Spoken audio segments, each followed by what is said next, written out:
self-discovery while enjoying life ang focus ni Jillian Ward na isa sa mga bida ng KMJS Gabi ng Lagim the movie. Pero may time kaya siya for love? Lalot, may mga tagahanga gaya ni bagong sparkle artist Eman Baco sa Pacquiao na umaming crush niya ang kapuso star of the new gen.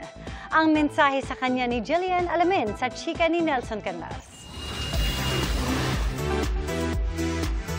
No stone left unturned para kay Jillian Ward pagdating sa mga possibilities sa personal life at sa career.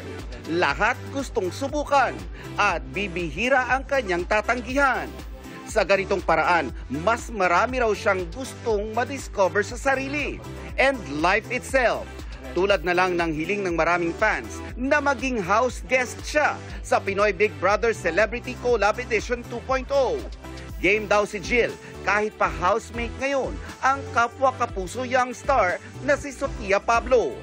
Matatandaan na nagkaroon ng hindi pagkakaunawaan ng dalawa. Gusto ko din po, pag-iisipan ko, mag-aaral muna ako magluto. Para naman may ambag po ko dun sa bahay ni Kuya.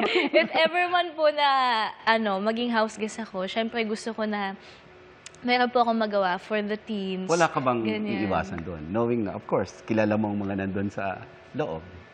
Wala po. And siguro iiwasan ko lang yung matulog ng mahaba dun sa bahay ni Kuya kasi bawal na.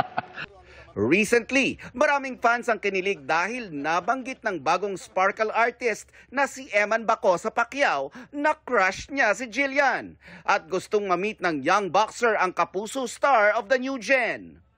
Nakita ko po siya sa Instagram ko na nagla-like siya. So, na-appreciate ko naman. Tapos hindi kanya pinapollow? Finalo niya po ako. Pinalo niya? Okay. Finalo niya po muna ako. Tapos ayun, finalo Teka muna, Jill, ako. pinalo mo ba?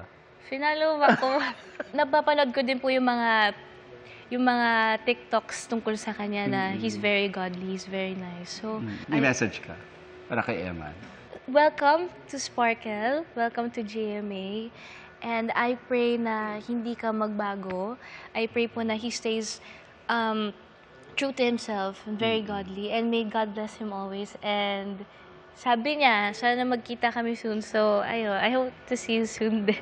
Bibida si Jillian sa isa sa mga istorya sa GMA Pictures and GMA Public Affairs horror offering na KMJS Gabi ng Lagim the movie. Sa episode na Sanib, kung saan kasama niya sina Epi Quezon, Martin Del Rosario at Therese Malvar, siguradong mararamdaman daw ang takot dahil sinushoot pa lang nila ang pelikula.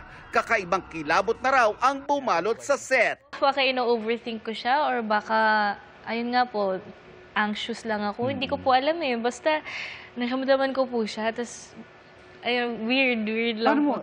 Paano brush off itong feeling na ito? Kumain na lang ako, tapos music. Ganun po kasi ako pag kunwari may problem or may pinagdadaan po ko whatever. Or ganun, natakot ako, ganun. Wala, kakain na lang po ko. So, music ako. Kaya, tapos medyo okay naman po ako. Nelson Canlas, updated sa Showbiz Happenings.